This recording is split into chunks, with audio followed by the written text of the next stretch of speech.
I'm sure it will be entertaining. And then Mark Selby for the invocation and the dinner prayer. Yeah. At this time, I'm done. You guys have fun? And I'd like to ask Mark Selby to please come up.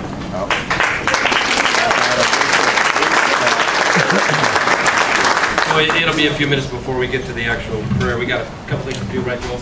Short video. Yeah, short video. I have a long speech before a short video. Is that okay? All right. So first thing I want to know, everything's too tall for me to start with. Let's see. First thing I want to know is committee members. Did Mark Marcheski do any work? He's up here taking all this credit. I'm like, seriously, there's about 12 women and 2 guys. I wrote it for you. Okay, Mark, we knew what we were getting when we elected you, baby.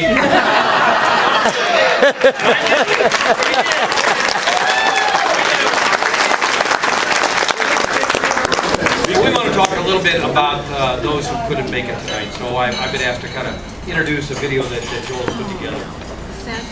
One of the great pleasures of living back in Omaha for the past 7 years has been the chance to drive around town and revisit the places where we grew up and the places that we lived in and the places where we acted out, right? I love to drive through the old neighborhoods. Do you do that? Anybody? Yes. My family hates it though.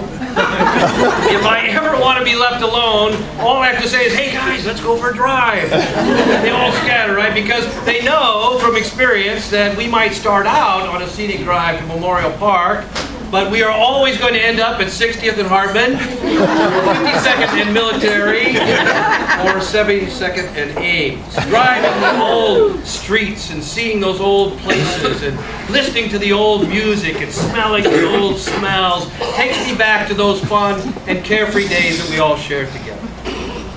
Fresh vinyl and Motown, Marlboro Reds and Chuli Oil and Brute and Boone's Farm and Benson are all mixed up together. Is that the Boone's Farm or Brute? What was that for? When I visit those places, these memories come flooding back, and I don't know if we understood then just how fast it all goes or just how precious it all is, right? Those are the kinds of lessons you only learn over time. But I do remember doing the math back then and figuring out that if I lived long enough to live to the year 2000, I would be 45 years old. Mm-hmm. I remember thinking, brother, why bother? Right? We'll be dead. Well, here we are in the summer of 2013, and we're all just a nap or two away from 60. It's taken on a whole new perspective, I think. And if we've learned nothing else, we've learned not to take life for granted, because nothing in life is guaranteed, right? Your health is not guaranteed, and your happiness is not guaranteed, and your youth is definitely not guaranteed. Right? You're only as old as you feel, they say. Oh, okay, I feel 58. I'm not an old baby, but I'm not young either. And to be honest, we're only here tonight because of some combination of good genes and good decisions and plain old good luck. Yep. Because of those, we have survived. Let's raise a glass to survive, right? Yay! Right on. Cheers.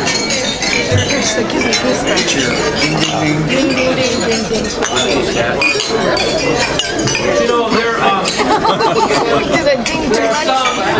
who are not so lucky. And the reunion committee did not want to let this weekend pass without taking a moment to remember these friends who are so sorely missed. 28 members of our graduating class have passed since 1973. Now, that's not a huge number, but their loss has made a huge impact on those who knew them and those who loved them. Ours was a big class, some 550, I think, right? Yep. We started out bigger than that, didn't we? Yep. 800. And as many of us have found out this weekend, it was impossible to know everyone well, right? So likely you won't remember every single person in this slideshow, but you will recognize some, and you will remember many of them. And some of them you may have known very well. Some of them you may have loved. I know for myself, I have two very dear friends in this group, Chris Oglesby and Dale Fawcett. Yeah?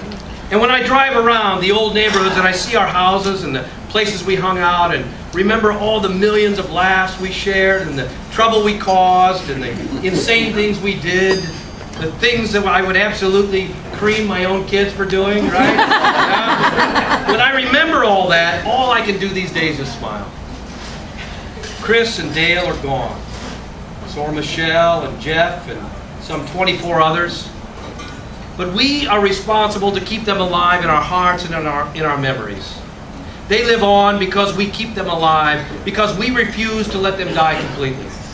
So no matter what your family or no matter what anybody says, I hope you will take some time this weekend to revisit those old places and feel those old feelings and remember those old times and keep those beloved buddies alive in our collective memory. Will you? Let's raise a glass to those we love who are no longer with us. Yeah. Right? Rest in peace, dear friend. Yeah? Yeah.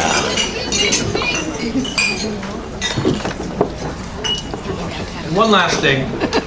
You know, the next time we all get together in 5 years or 10 years, in all likelihood there will be even fewer of us. We can't stop time and we can't cheat death. But what we can do is take full advantage of the time that we have. These are your friends, right? These are the people that knew you back in the day when you were idiot teenagers and not the sophisticated and worldly and aging adults that you are now. So do yourself a favor. Spend some time tonight telling these people how much they mean to you. These are the friendships that you can treasure right now. Don't wait until they are gone. Then it will be too late. So, let's raise a glass. And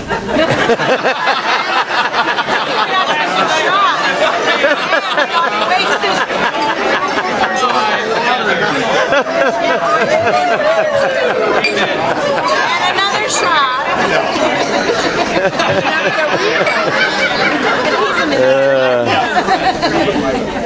God, he made me cry.